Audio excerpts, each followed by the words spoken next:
Baik, kita telah menyaksikan beberapa tampilan yang cukup menghibur untuk pengunjung yang ada di sini. Dan selanjutnya, kita akan lanjut lagi ke tampilan selanjutnya, yaitu pembacaan puisi oleh Romo Restu dan Romo Magberlin. Kepada beliau, kami persilahkan naik ke panggung. Dioplos yang mulia.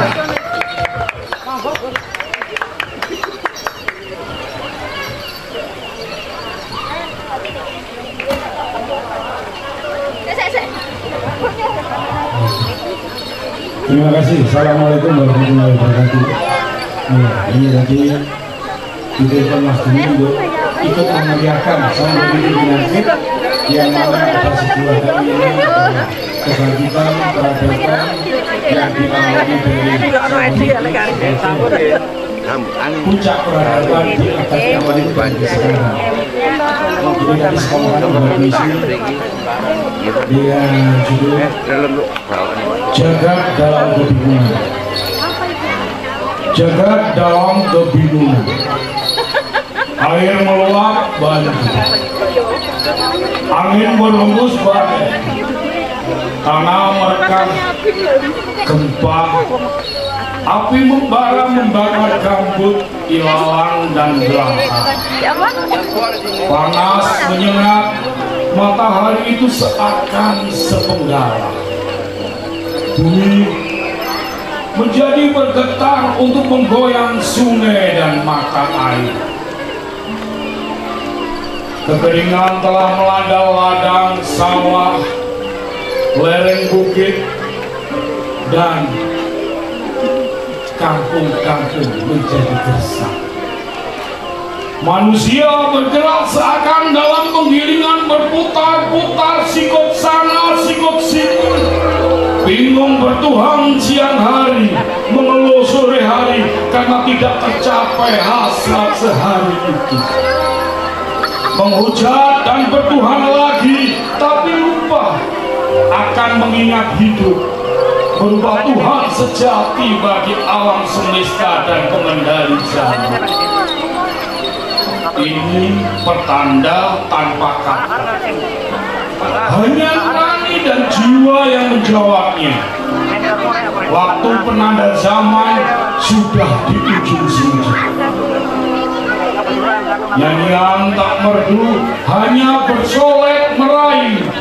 Baju sudah tidak laku karena terpotong sekedar penghias tubuh, dan seakan lupa namun tetap berebut.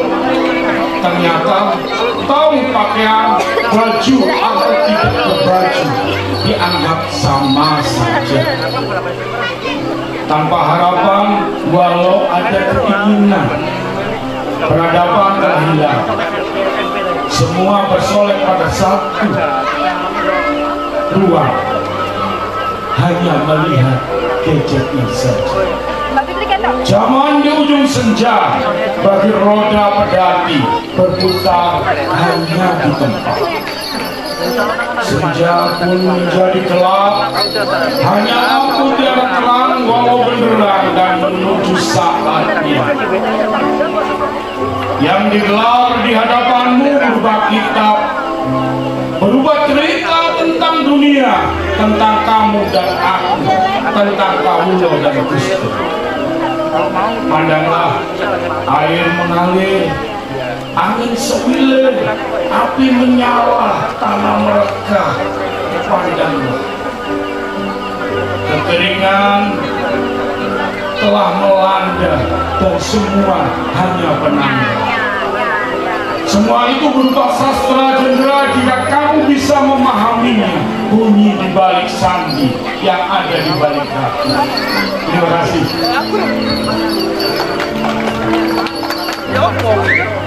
Terima kasih Bapak.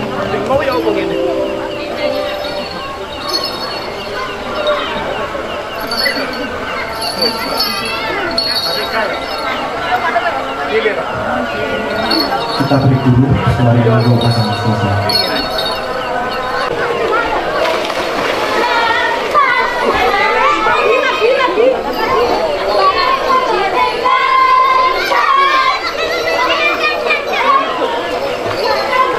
Grebek Jawa merupakan fragmen dalam tarian wayang topeng Malangan yang menggambarkan prajurit Panji atau satria yang memiliki watak halus menuju ke palagan. Inilah tari topeng Grebek Jawa.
untuk penampilan tari Grebeg Jawa.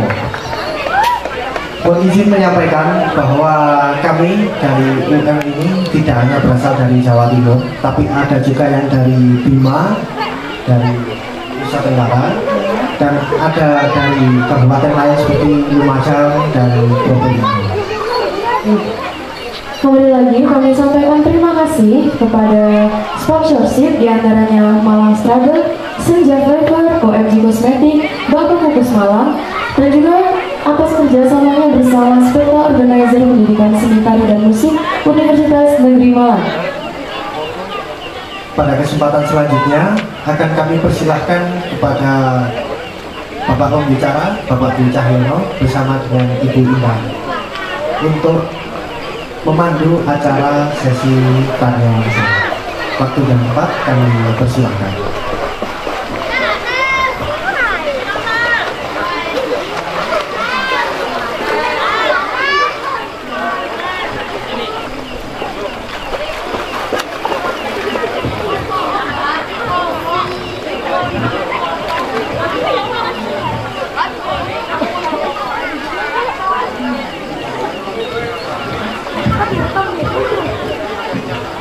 Terima kasih untuk teman-teman dan tamu-tamu yang datang hari ini. Saya juga terima kasih banyak teman-teman wartawan di atas kedatangannya. Terima kasih sekali. Oke, kita masuk di sesi tanya jawab. Yang mau bertanya nanti boleh akan dijawab dengan Ki Dwi Cahyono. Oke, begini. Iya, baik, terima kasih saudara-saudara sekalian. Jadi ini sekali lagi kegiatan ini masih perdana ya. Jadi kalau eksplorasi itu merupakan eksplorasi awal. Oleh karena itu, monggo ini bukan yang pertama dan terakhir. Saya berharap apa yang tadi saya sampaikan itu hanya menjadi pembuka saja, lembar pembuka. Nah, teman-teman silakan merespon untuk menyampaikan mungkin punya data-data tambahan untuk melengkapi yang tidak harus seluruhnya ditumpahkan saat ini, tapi bisa juga nanti kita agendakan untuk lebih mendalam di masa-masa mendatang. Saya berharap supaya dialog ini tidak hanya sebatas omongan berlalu dalam waktu, mungkin kalau sudah berlangsung beberapa kali 8, 9, 10 hingga mungkin 12, nanti saya terkumpul menjadi satu kumpulan tulisan dari buku. Nah, oleh karena itu pada kesempatan ini saya berharap teman-teman Batu ya, teman-teman Batu yang tentu jauh lebih tahu dari saya, monggo silakan memberikan masukan, tidak harus bertanya, memberikan masukan untuk melengkapi detail-detail yang pertama, yang utamanya ya berkenaan dengan Songgoriti dulu ya, Songgoriti dulu. Monggo dipersilakan. Mungkin Mas Berlin bisa menambahkan ya, detail untuk Songgoriti ya. Boleh masuk ke sini boleh. Ke sini aja. Nggak naik ke sini aja. Sampai disusul Mas Dwi sudah. Terima kasih. Mungkin teman-teman yang ada di atas yang tadi juga ikut berpartisipasi, mungkin ada sesuatu yang juga bisa disampaikan. Jadi saya hanya menambahkan dari sekian diskusi dialog tentang mengangkat dan mengeksplor Songgoriti ini tidak kurang dari berpuluh-puluh kali, tapi yang belum pernah tercatat karena di Songgoriti ini alhamdulillah ada juga lembaga adat masyarakat pemangku budaya Songgoriti. Jadi FMK Songgoriti ini yang juga selalu menggelar kegiatan-kegiatan ritual adat tentang bagaimana ada di sumber mata air dan yang lainnya. Keminiman data. Jadi bagaimana dari hasil-hasil ini bisa direview nantinya. Jadi menjadi sebuah buku panduan atau minimal menjadi dasar-dasar untuk berdiskusi mengangkat kearifan lokal yang ada di Songgoriti ini. Ya, ada yang tadi ngomong bahwa gara-gara Candi Songgoriti burine ono hotel Songgoriti, ngomong bahwa Songgoriti ini zaman Belanda. Lah, jadi bagaimana perjalanan sindok mungkin dari cerita-cerita rakyat, legenda, jadi ada kisah dan ada perjalanan. Nah ini lah, dari kisah-kisah ini nanti digenapi secara akademis. Jadi dengan data-data yang mungkin dimiliki Pak Dwi tentang relief arkeolognya, dan juga dengan teman penggiat kebudayaan dengan apa, data-data kebudayaan perilaku masyarakat ini. Jadi nanti suatu saat, karena Songgori itu di Suro juga ada Sidikoro, ada juga Jamasan, di pelataran candi ini juga ada masyarakat rutinan mudik Jenang Suro. Jadi bagaimana ini Jenang Suro juga sudah berjalan lancar. Jadi nanti ada narasi yang hadir juga nantinya menjadi sebuah pembelajaran edukasi terhadap wilayah Songgoriti ini. Karena di Songgoriti ini tadi saya juga menitipkan ada foto di Mas Dwi bahwa ternyata ada masih ada kelengkapan. Ternyata suatu saat mungkin nanti Osprey dan yang lainnya bisa mengawali ada lomba foto baik repro ataupun foto asli terhadap Songgoriti yang tidak dimiliki oleh masyarakat inilah. Nantinya di sinilah akan menjadi data-data mungkin dari dinas Purbakala dan yang lainnya yang punya data Songgoriti, atau ada batu-batu yang memang diamankan di Trowulan, karena sebelah barat ini memang bagian daripada cagar budaya. Tadi ada yang nanya kalau ada perhelatan Songgoriti gimana kebiasaannya, saya tahu ya memang melayangkan surat kepada cagar budaya, karena ini cagar budaya lah. Disinilah nanti masyarakat lokal bisa berinteraksi, terus para pemangku kebudayaan minimal ada catatan-catatan kecil. Jadi Songgoriti ini memang tadi ini dilengkapi. Saya akan menambahkan gunung yang ada di sebelah barat ini namanya Gunung Rajekusi. Ya, yang di sebelah sampai Jambulu ini namanya Gunung Balik. Yang di atasnya ini Pangreman atau Pangjerman. Ini itu. Jadi gunung ini ada menjadi Mandala Kawi. Ya, Mandala Kawi yang punya garis lurus karena ditandai di Sumbersari, Sumberjo itu ada batu yang disebut batu Belambangan. Sebelah barat ini batu ini adalah wilayah kerajaan Mataram Islam yang di sini Belambangan. Dalam sebuah cerita kan belum ada sampai yang timur, Jawa Timur ini yang belum pernah ditaklukkan Mataram kan gitu. Ya ini dari garis ini karena di gunung mana, Gunung Banyak ini ada Pusung, ada 6 pusung ya. Dari Pusung Rambil, Pusung Kelopok, Pusung Cendono, Pusung Wonobakti, terus Pusung Pedot. Nah ini dan Pusung Bendera. Jadi di sana juga ada, di Pusung Bendera ini ada batu menhir mungkin.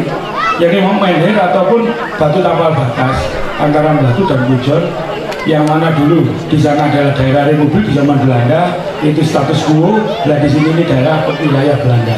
Tapi di balik itu kenapa ada cerita mitos di sini tempat pertempurannya Trunojoyo juga. Jadi kenapa? Berarti ada pusat-pusat titik-titik batas wilayah yang memang Kediri ini mempunyai andil besar kan gitu kan. Jadi Kediri ini punya andil besar dalam revolusi Kediri. Bagi saya cerita mitos pergerakan ini menjadilah Songgoriti ini punya sebuah titik sentrum yang air panas ini tadi memang penyembuh, dan juga di sini ada vulkanik. Nah gitu Pak Dwi ya.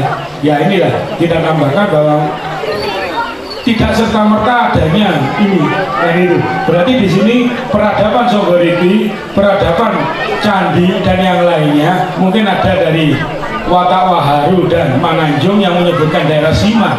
Nah inilah kenapa di sini ada banyak patung-patung Ganesha yang menjadikan sebuah tempat pembelajaran. Karena tadi Mas Dwi juga cerita ada nggak pandean, pandesari, pandean untuk para empu dan juga para ahli besi. Ya, terus juga ada di daerah Mojorejo, ada di Temas, dan ada di Beji. Ini dulu ada tempat-tempat pandaian yang dibebaskan daerah untuk tidak membayar pajak kepada kerajaan. Nah ini, jadi Songgoriti ini memang dibatasi Pak. Dulu ada, kalau cerita rakyatnya, ada jurang wiji yang di bawahnya onsen ini, terus ada kelumutan. Berarti masuk ke sini ini harus memang orang-orang yang punya kelebihan khusus, kayak gitu lah. Jadi bahwa masuk di tempat Derman ini, Derma, jadi para biksu, para bedanda, para ini yang ada di pesantren Songgoriti inilah. Jadi orang tidak semerta-merta bisa masuk ke sini. Itu katanya zaman cerita nenek-nenek kami dulu ada. Jadi namanya kelumutan sampai ada namanya jurang wiji. Nah di sini ada sebuah pengistimewaan Songgoriti. Jadi nanti Pak Dwi dengan catatan-catatan kecilnya, Mas Restu dengan jejaknya, teman-teman ini akan menguatkan ada perhelatan. Masyarakat ini nanti tidak dalam hanya sekedar ritual, dan ternyata ada batas waktu, toleransi, penghitungan harinya dan lainnya. Karena air ini juga sebagai amal tahtir, nah ini bagaimana cara pengambilannya. Masyarakat suatu saat akan kedua punya produk prosesi alkulturasi budaya itu Mas Dwi. Jadi yang bisa sampaikan, jadi ada tambahan kecil bahwa Songgorejo ini selain memang Candi Patirta juga sebagai tempat untuk masyarakat melakukan ritual adat ini ya. Jadi sudah menjadi kebiasaan bahwa di Songgorejo ada penanda akhirnya itu, karena di bawah sini ada mungkin belum ada batu, jadi yang namanya batu Godik itu di dekatnya Hotel Arum Dalu.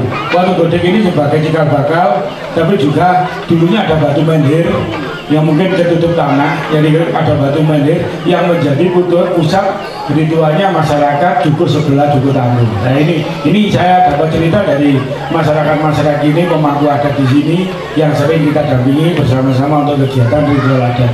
Terima kasih Wadi. Terima kasih Mas Dedi. Jadi ini tadi Mas Dedi melengkapi ya. Jadi ini memberikan petunjuk kepada kita. Yang pertama, kita perlu lebih mengeksplor data-data ekologi, data-data lingkungan ya. Ada nama-nama unsur-unsur lingkungan ini penting untuk memberikan narasi historis, menguatkan narasi historis. Tadi disebut ada toponimi, nama tempat yang bisa kita kaitkan dengan kemungkinan adanya aktivitas metalurgi, pelugaman, penempaan logam. Ada Rajegesi, terus ada Pandean ya, Pandesari dan seterusnya. Ini penting, ini yang pertama. Kemudian yang kedua, salah satu toponim yang tidak kalah pentingnya itu adalah Pusung Cendono. Karena paling tidak sepengetahuan saya ada dua toponim di Batu yang memiliki unsur nama Cendono. Yang pertama Jurang Cendono, dan di Jurang ada tiga. Jadi satu Jurang Cendono, yang kedua Gunung Cendono. Gunung Cendono. Cendono ini di bawahnya Gunung Ukir. Ya, Bandung. Pusung Cendono. Ya, jadi ini yang penting ya. Ini memberikan gambaran kepada kita bahwa salah satu tanaman yang konon ya dibudidayakan di Batu itu adalah kayu cendana. Nah, inilah yang saya berharap ke depan karena ini contoh dengan apa itu unsur lingkungan yang penting ya. Kayu cendana itu adalah kita memberikan petunjuk kepada kita bahwa cendana tidak hanya ada di Indonesia Timur, di Jawa, di Malang, terutama Malang bagian barat itu ternyata memiliki habitat cendana. Karena itu dapat dipahami jika di dalam prasasti Kanjuruhan itu disebut-sebut adanya arca akasnya yang dibuat dari kayu cendana. Dan di mana kayu cendana itu kira-kira dihasilkan? Sangat mungkin di Malang bagian barat, yaitu Batu. Karena paling tidak ada tiga, ya paling tidak. Salah satu di antaranya di sekitar Songgorejo, yaitu Pusung Cendono. Nah, jadi ini yang saya maksud ya, sehingga ke depan saya kira eksplorasi tentang Songgorejo itu belum tuntas, belum selesai. Jadi dibutuhkan adanya ikhtiar-ikhtiar lebih lanjut untuk mengeksplorasi baik budaya, alam, ataupun tradisi-tradisi yang masih berlanjut, termasuk tradisi lisan. Nah inilah yang ke depan bisa dipakai sebagai bahan untuk membangun narasi Songgorejo yang lebih lengkap. Nah ini juga untuk faunanya. Jadi fauna di Songgorejo ini yang hari ini kan melihat banyak pinus. Ini kan produk Belanda. Nah, dulu tanaman-tanaman endemik apa yang ada di sini? Iya. Dulu kan apa? Di situ ada kayu bulu, ada kayu suren, ada kayu kayu tanjung, ada bendo dan yang lainnya, yang pohon-pohon gaten yang dulu disebut pohon gaten inilah. Iya, pohon-pohon gaten inilah. Nah, yang kedua Songgorejo ini dari perjalanan Sevenhoven kan pernah tercatat dari Merjosari, Sengkaling, Ngaglik, Songgorejo, terus mana Pujon, Dorowati sampai Ngantang ditemukan perkebunan kopi robusta yang begitu besar. Nah, di sini Akhirnya berarti ada apa kalau ditanam di tempat yang punya kualitas tanah, kelembaban tanah, dan juga perbedaan mata air dari panas dan dingin, masih bisa ditanami tanaman-tanaman ini. Berarti ada unsur yang bagaimana kan ini suatu saat akan memantik masyarakat untuk tidak, oh iya berarti Songgoriti harus ada tanaman ini gitu. Satu tanaman penyangga, tanaman penguat mata air, dan juga penanda kesejahteraan. Itu yang penting. Yang terakhir ya, jadi dengan adanya eksplorasi itu diharapkan kegiatan di Songgoriti, katakanlah ada kunjungan di Songgoriti itu tidak hanya berhenti di satu tempat, boleh berkunjung ke misalnya Songgoriti Hot Street atau di tempat yang lain ya. Tapi yang tidak kalah pentingnya bagaimana kita mengajak ya orang yang datang ke Songgoriti itu untuk belajar, mengenali flora, fauna, unsur-unsur alamiah, kemudian kehidupan sosial, kehidupan budaya, itu yang penting. Sehingga model kewisataan di Songgoriti itu adalah kewisataan yang mobile, tidak berhenti. Ya. Akhirnya punya role model yang memang Songgoriti ini sebagai tempat wisata budaya. Ya. Dan juga yang tidak kalah pentingnya, ini berharap bisa direspon oleh teman-teman Songgoriti, bagaimana Songgoriti itu bisa menjadi desa pembelajar. Ini penting karena dalam pada model Merdeka Belajar, terutama dalam bentuk kegiatan outing class, ini membutuhkan tempat-tempat tertentu desa-desa yang bisa dijadikan sebagai desa pembelajar. Songgoriti dengan berbagai keragaman ya, keragaman baik bisnis alamiah, sosial atau budaya itu sangat terbuka kemungkinan untuk bisa dijadikan sebagai desa pembelajar. Ini, iya betul Mas. Jadi memang sering terjadi teman-teman berdiskusi. Yang kurang hanya satu, manajemen dalam pengelolaan narasi, dan juga bagaimana kita memunculkan sebuah kalender kegiatan, dan yang ketiga bagaimana masyarakat ini punya hangout ya, catatan-catatan yang memang di satu tempat ini, mungkin di balai dukunya Songgoriti ini sudah ada analisa sosial terhadap perilaku budaya yang ada di Songgoriti. Oh, di Songgoriti ini ada ini. Jadi di saat setiap masyarakat yang ada di Songgoriti bisa menjadi pemandu budaya. Nah, tidak nanti sekedar hanya kebingungan yang gitu. Akhirnya yang akan hilang, sebuah wisata itu akan hilang lagi. Muncul artifisial baru kan gitu. Yang nunggu akarnya kurang ya. Mari intinya kita berharap ayo masyarakat Songgoriti dengan forum masyarakat budaya Songgoriti ini diajak belajar yaitu bisa. Nah ini Mas Dwi punya catatan, Mas Utu punya catatan, teman-teman, Mas Anwar punya catatan, ayo diajak diskusi ini loh, enggak ya mau detail di Songgoriti ini. Jadi sampai akhirnya punya jejak media, punya menu. Iya punya menunya. Nah ini, nah kan nanti kalau mau berkeliling, karena apa? Setiap tempat akan bergeser terhadap peradabannya. Hari ini bergeser ke selatan, kemarin di tahun 90-an di sini, sekarang ke selatan. Tapi di sini punya. Nah di sana kan artifisial, yang di sini punya peninggalan kebudayaan. Nah inilah para pendekar-pendekar budayanya lokal ini dibekali dengan cerita-cerita, catatan-catatan ataupun kekuatan kisah yang ini. Matur nuwun. Terima kasih Mas Deddy.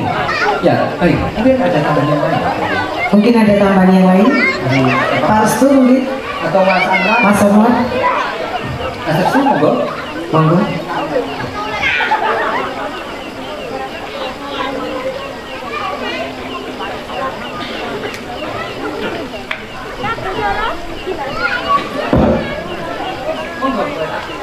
Selamat malam semuanya.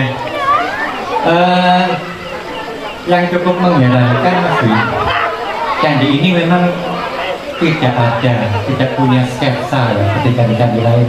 Kira-kira bagaimana gambar utuhnya bentuk candi ini.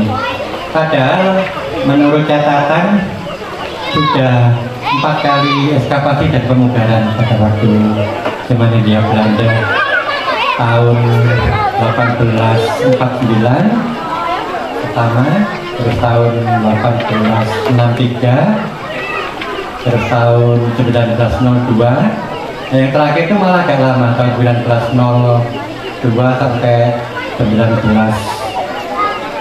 berapa gitu, sudah 2 tahun atau 3 tahun gitu. Saya kebetulan ekskavasi yang dilakukan oleh BPJB kan ikut juga saya di sini tahun 2021 kemarin. BPJB memang mengharapkan bisa menggambarkan gitu, bagaimana bentuk candinya. Ternyata saya cukup lumayan kaget juga waktu ekskavasi gitu. Ada beberapa keanehan, tetapi memang saya bisa berani memastikan seperti Mas Dwi bahwa candi ini adalah candi Patirtan, karena masih ada tersisa 1 atau 2 jalan menara di candinya. Kalau menurut data sih ada 6 sebetulnya, itu pasti candi Patirtan. Dan pada waktu penggalian ada juga ini Mas, selokan itu terbuat dari batu, yang di atas kan ada yang bentuk cerah, di bawah ternyata ada juga alam begitu, tetapi sudah bercampur aduk. Jadi ada juga di dasar itu lantai bikinan era zaman Belanda itu yang bermotif, ada di dasar. Rupanya itu mungkin yang tahun sekitar 1920-an itu bersamaan dengan pembangunan hotel apa namanya dulu, hotel seperti yang lama itu. Iya. Kemungkinan itu bersama dengan itu juga, karena ada upaya mengalirkan air panas menuju ke dalam hotel kan. Saya di situ juga melihat ada pipa dari besi yang disalurkan ke dalam gitu.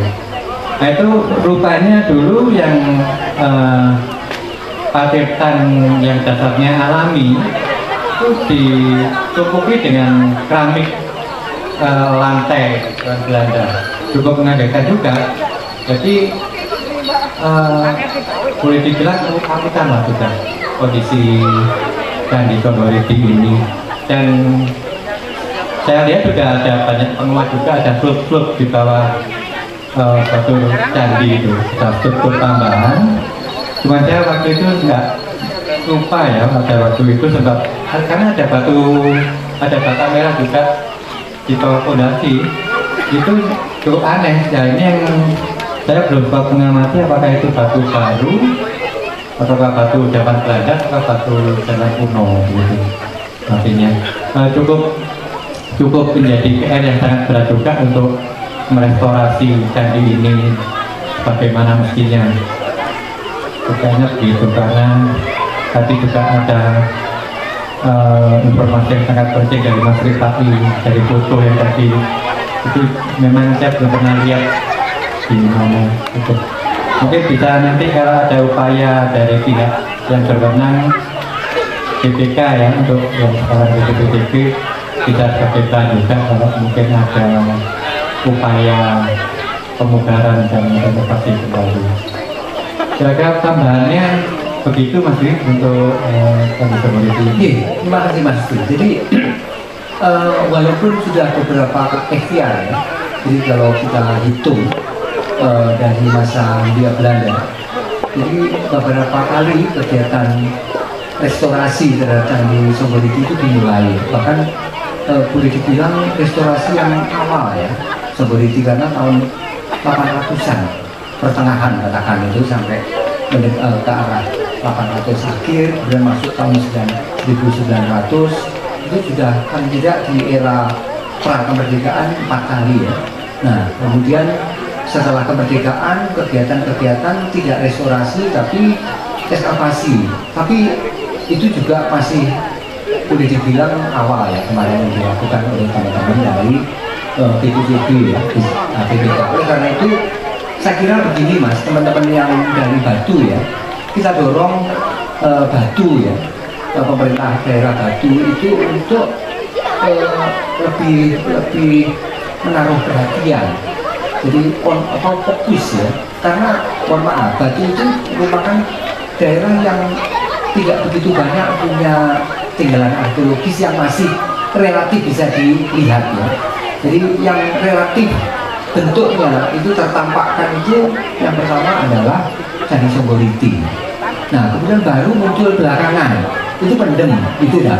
Nah sebenarnya masih ada beberapa yang lain seperti misalnya Patirtan Beji, tapi juga belum pernah ada kegiatan riset yang mendalam, kemudian ekskavasi, restorasi juga belum.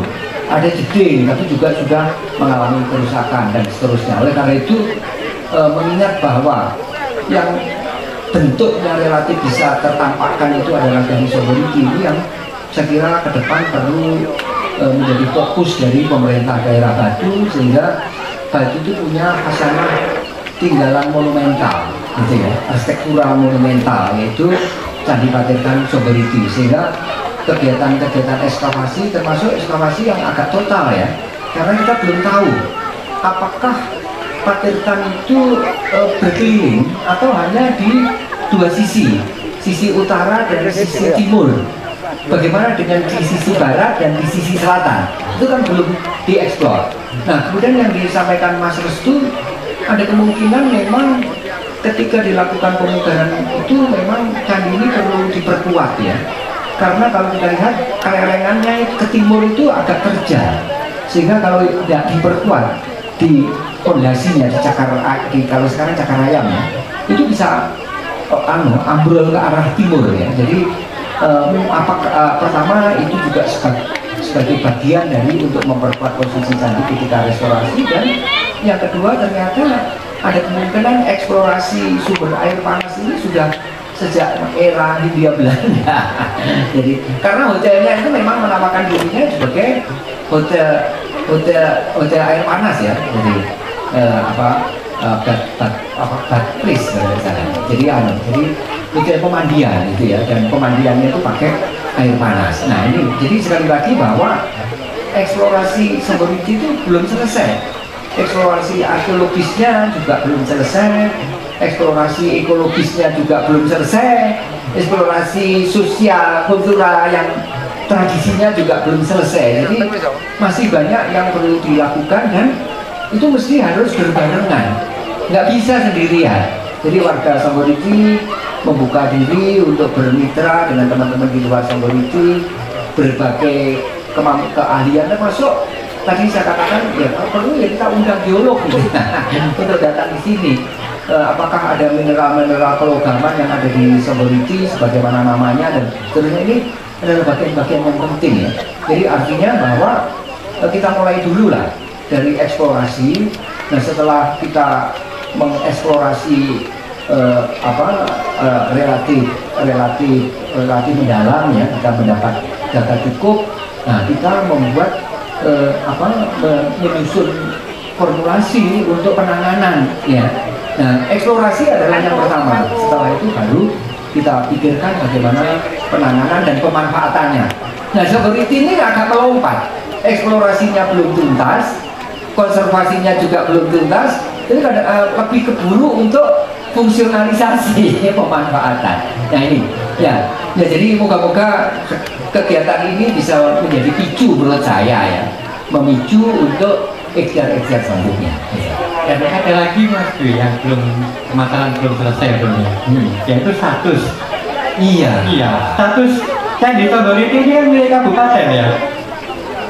Di bawah kabupaten. Tapi wilayahnya kemarin saya sempat telepon ya ke BPK ya. Jadi kalau tanahnya itu adalah tanah milik kabupaten ya. Ini status tanah ya. Ini monggo, ini saya tidak bicara itu ya di kesempatan ini. Tapi kalau keberadaan CB-nya, cagar budayanya, itu adalah cagar budaya daerah yang terkait dengan tentu pengampunya adalah pemerintah daerah. Karena itu kemarin saya diminta izin itu oleh BPK pada waktu pembuatan foto dan video itu ke kebudayaan dan pariwisata daerah. Artinya posisi candi sebagai CB itu melekat pada pariwisata dan kebudayaan Kota Batu. Untuk tanahnya, keberadaannya itu ada di dalam wilayah yang sekarang ini ya, moga-moga nanti bisa lebih clear ya tentang statusnya itu. Nah ini yang penting ya. Ya. Terus kemudian yang kedua, status kecagar budayaannya ini kalau sampai sejauh ini masih cagar budaya daerah ya, jadi melekat pada Kota Batu. Apakah karena Candi Songgoriki terbilang candi yang tua ya, di Malang Raya, apakah status cagar budayanya akan ditingkatkan menjadi cagar budaya provinsi atau nasional? Saya kira perlu kajian lebih lanjut. Ya ini memang ribetnya di sini. Iya. Saya juga pernah dialog dengan Dinas Pariwisata Kebudayaan Kota Batu dengan BPK juga.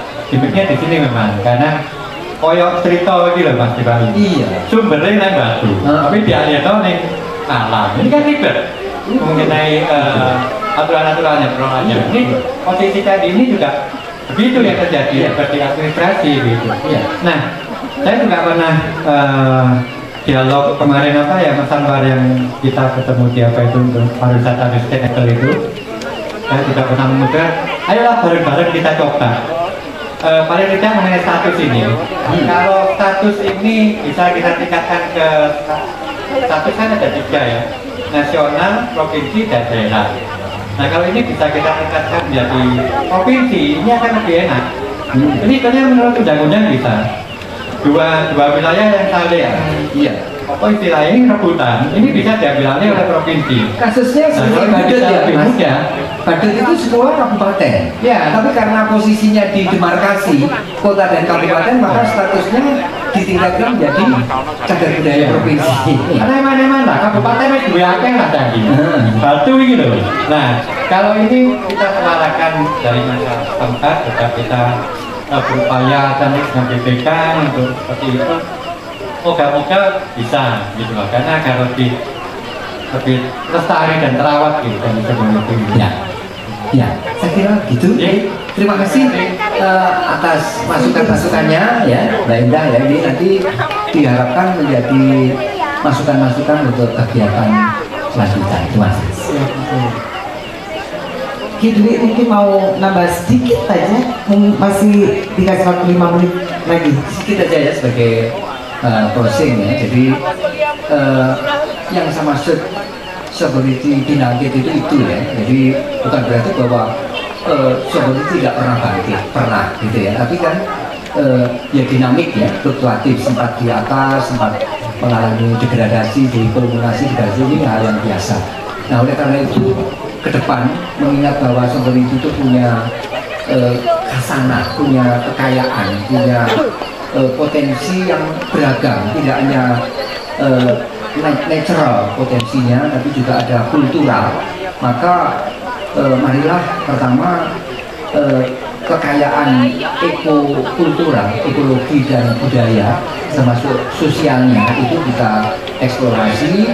Nah dari hasil eksplorasi itu kita jadikan sebagai bahan untuk melestarikan dan memanfaatkan, mendaya gunakan, sehingga sovereignty ke depan menjadi suatu kalau wisata itu menjadi destinasi, kalau tempat pembelajaran menjadi desa belajar itu yang bisa memberikan ragam menu kepada orang yang datang ke sovereignty.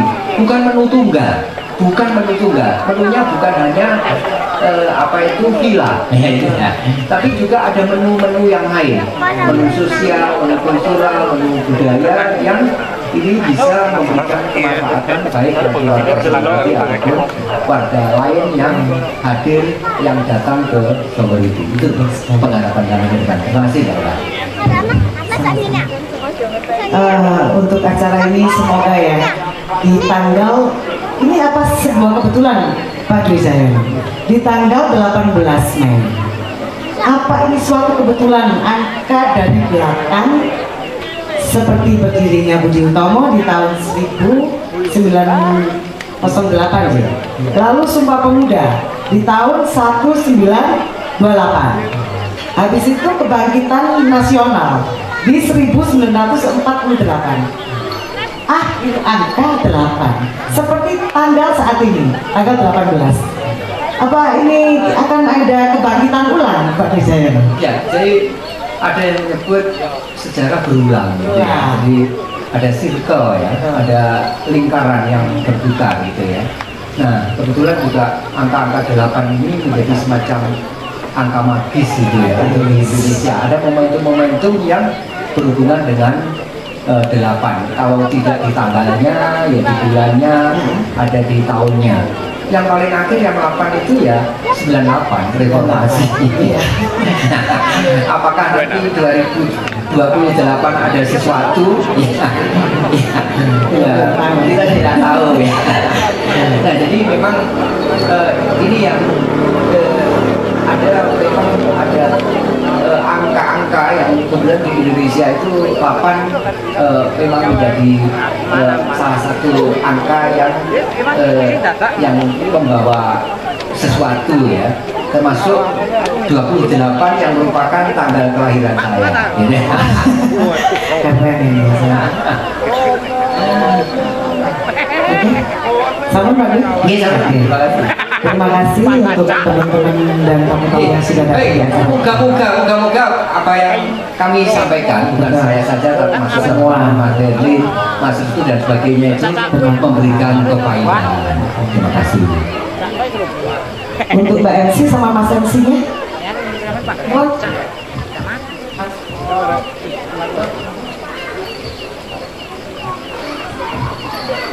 Terima kasih.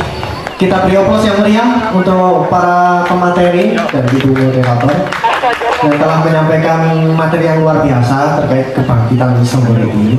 Semoga di angka 8 yang merupakan angka keberuntungan ini, Songgoriti bangkit.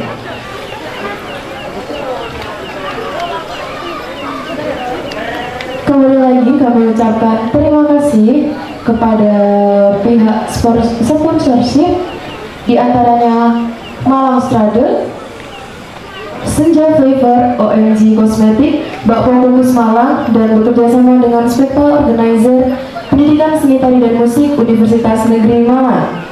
Selepas ini kami akan menyajikan sebuah karya yang menarik dan populer khususnya di Jawa Timur. Bagi hadirin sekalian dimohon untuk merapat karena kali ini akan ada atraksi yang akan ditampilkan oleh teman-teman dari Spekta Organizer bekerjasama dengan Sanggar Tari dan Karawitan Asri Kusuma beserta dengan Rogo Putro Semar.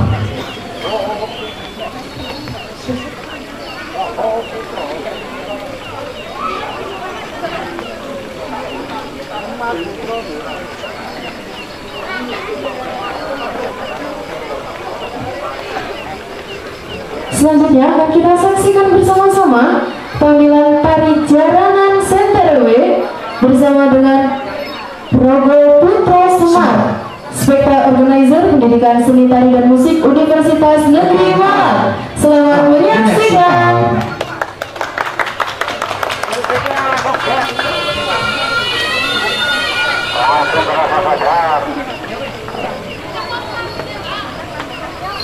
Jaranan Senterewe merupakan tarian yang menggambarkan prajurit berkuda, penggambaran dari pasukan Prabu Klono Sewandono menuju ke Palagan.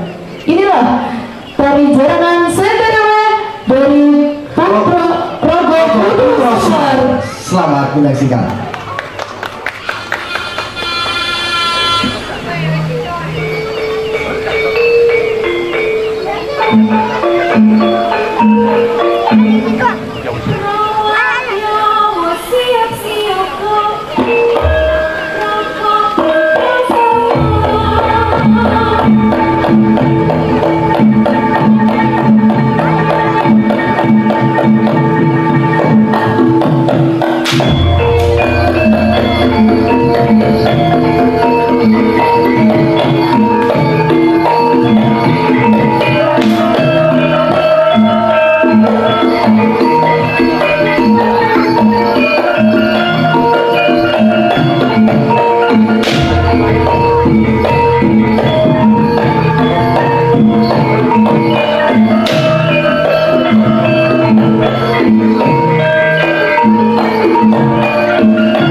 Tapi di atas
untuk Roko Putra Semarang dari Spekta Organizer.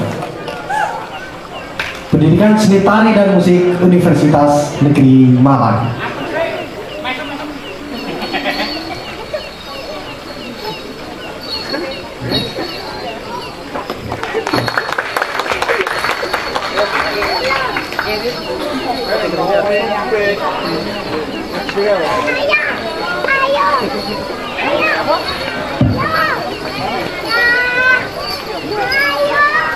Ya, itulah tadi penampilan Jaranan Senderewe yang berasal dari Tulungagung yang menceritakan kisah perjalanan pasukan dari Prabu Klono Sewandono untuk menyerang Prabu Singo Barong.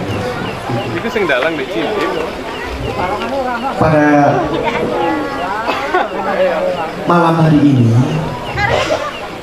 kami akan menyajikan karya musik keroncong juga sebagai penutup daripada acara ini.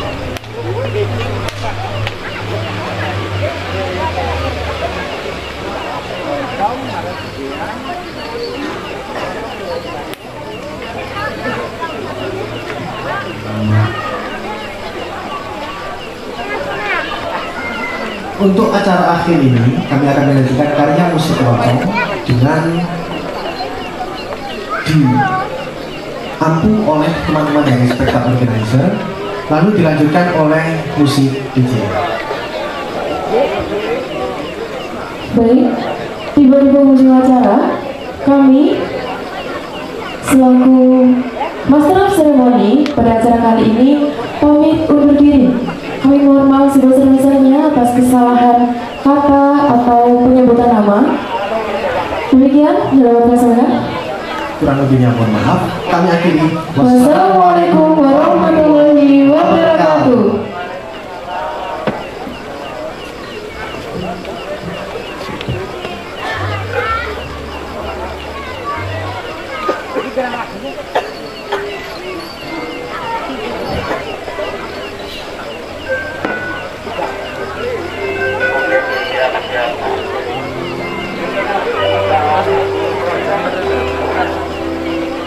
Nanti kalau setelah alatnya ditemukan nanti fungsinya setup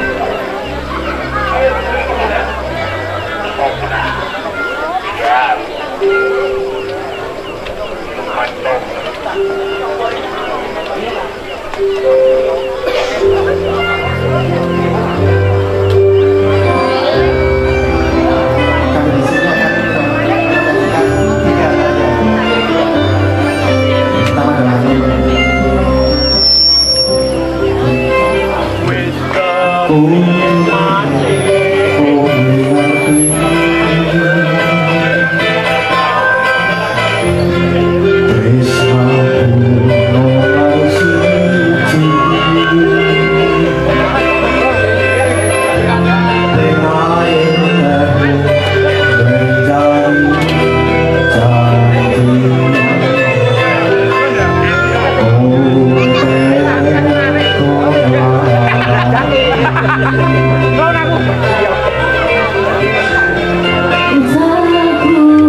terima kasih.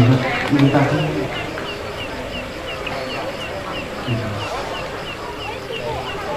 di suasana malam yang damai ini kami akan menyajikan karya-karya. Yang ini boleh tahu namanya siapa, Mbak? Halo, nama aku Dara. Asalnya dari mana, Mbak?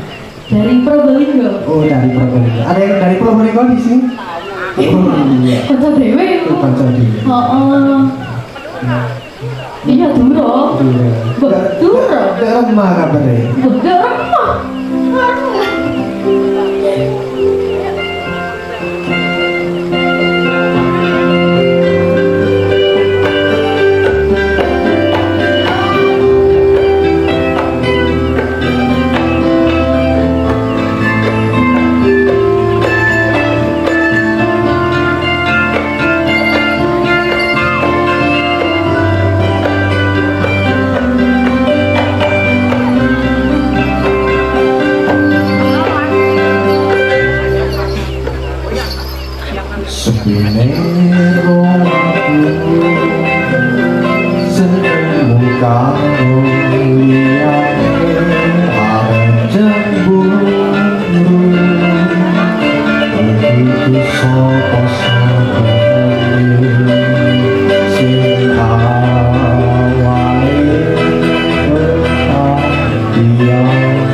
hari siji di kemesraan. Tinggal satu. Iya.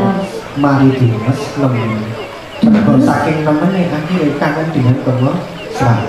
Kemesraan. Kita tutup dengan kemesraan.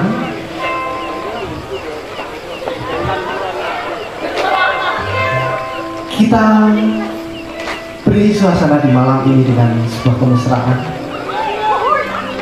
Mesra-mesraan lagi berarti Mas Adit ya. Betul. Ayo, ayo.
Kami mewakili Spektak Organizer Pendidikan Seni Tari dan Musik Universitas Negeri Malang mengucapkan terima kasih yang sebesar-besarnya atas partisipasi teman-teman sekalian yang telah diberikan fasilitas oleh Saudari Union Spring.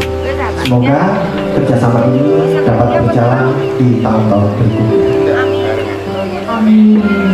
Dan juga kami mengucapkan mohon maaf yang sebesar-besarnya apabila terdapat kesalahan baik sengaja maupun tidak sengaja. Kami akhiri, wabillahi taufiq wal hidayah. Wassalamualaikum warahmatullahi wabarakatuh. Berarti cara njupuk meneh dek kene ana barang iku bukan live ya.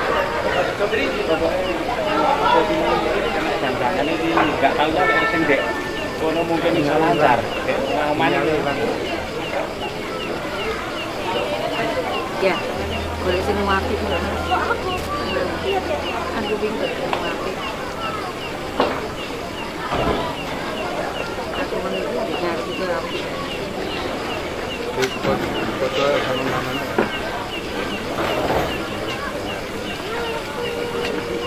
Kamu silakan Pak.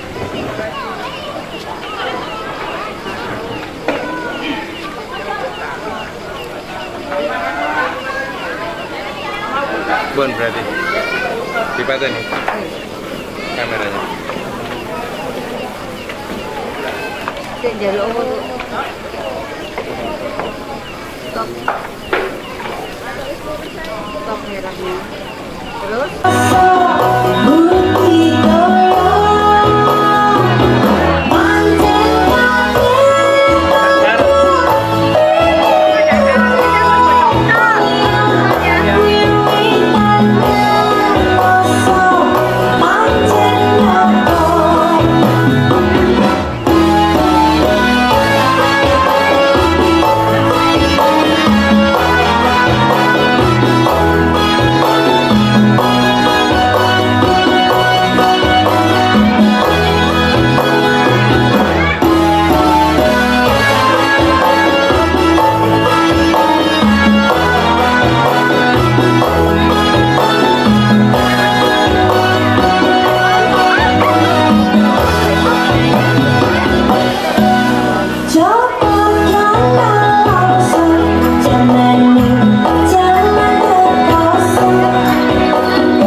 Gendong luwe becek omong kosong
This is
ini